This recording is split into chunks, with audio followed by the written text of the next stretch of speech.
అంటే భయపడ్డారు అక్కడ. అవును.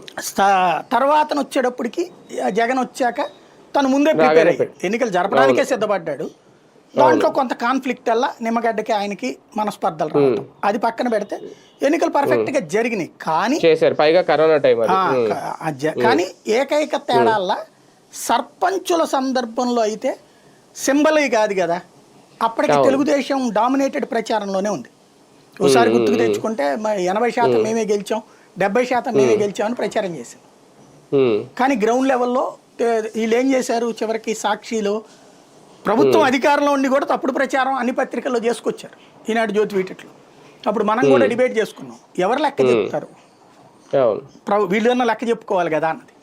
అప్పుడు వాళ్ళు ఆ పార్టీ వాళ్ళ కాదన్నది తెలుస్తుంది అన్నది ఖచ్చితంగా. వాళ్ళ ఆ తర్వాత సాక్షి ఏం చేసింది, పెద్ద జనరల్ ఎడిషన్లో ఒక 10 పేజీలో 20 పేజీలో జిల్లాల వారీగా ఏమేమి పంచాయతీలు, ఆ పంచాయతీల్లో ఎవరు తమ వాళ్ళు ఎవరు తమ వాళ్ళు కాదు అనేది రాసుకొచ్చింది.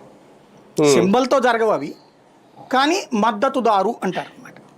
ఇది ఫస్ట్ ఫేజ్ దాన్ని రాశాక అప్పుడు సెకండ్ ఫేజ్కి వచ్చేటప్పటికి ఈనాడు, జ్యోతి కూడా కొంత కంట్రోల్ అయినాయి. ఇక అప్పటి నుంచి అవకతవకలు, అవినీతి అంటూ స్టేట్మెంట్లు ఇవ్వడం బిగించేశారు. అప్పుడు ఇదే నిమ్మగడ్డ రమేష్ కుమారే కదా ఉంది, ఇవ్వండి డీటెయిల్స్ అన్నాడు.